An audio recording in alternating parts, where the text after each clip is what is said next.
Last week, a monitoring group consisting of journalists of the Azadlig, Yeni, Musavat and Bizim newspapers, Radio Liberty, Turan Information Agency, the Objective TV and the staff of Kur Civil Society visited Zagatala region, which was affected by the earthquake in May of this year. They arrived to review the situation 6 months after the earthquake and to learn how the government allocated 250 million manat for the elimination of the consequences of the earthquake are used. The public does not know the exact amount of allocated funds. In June, the parliament granted the government's request, allocating 300 million manat to eliminate the consequences of the earthquake in Gakh, Zagatala regions and the consequences of 2010 Kur floods. According to the Ministry for Emergency Situations report, more than 5,000 houses and properties were damaged by the earthquake. In the villages of Zagatala, journalists saw white tents distributed by the Ministry for Emergency Situations to families whose houses are uninhabitable. They promised to rebuild their houses by the winter, which has already come to this mountainous region and is consistently frosty. But for now, only a few houses have been built. Resident Hikmet Mustafayev and his family, consisting of 4 people, wait for winter with horror. The tent is cold, especially at night. The children are sick, and I do not know what to do, said his wife. The reconstruction work is indolent. Workers do not want to work because of very low wage and quit their job. Similar situation is observed throughout the earthquake zone. In September, the headquarters of the Kur Civil Society reported similar stories, said Kur Civil Society coordinator Oktay Gulaliyev. Builders are not properly paid here.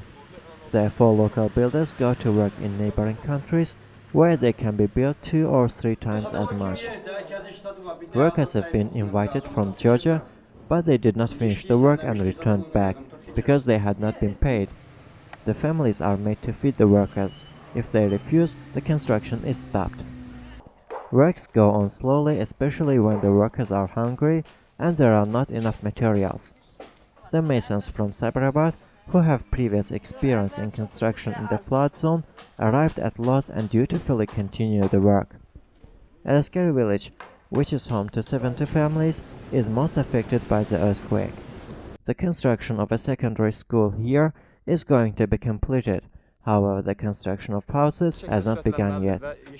The builders say that the geographical relief of the village is very complicated, and they offer the villagers to move to a flatland area where houses can be built for them.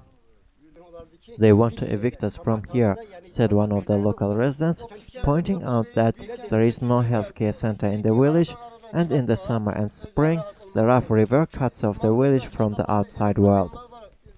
Residents complained of the head of the local community, accusing him of fulfilling the order for relocation. Residents from other villages made similar complaints. It is reported that a bribe of 3,000 manat is required in return for the construction of houses, and local officials act as the mediators on behalf of the Ministry for Emergency Situations.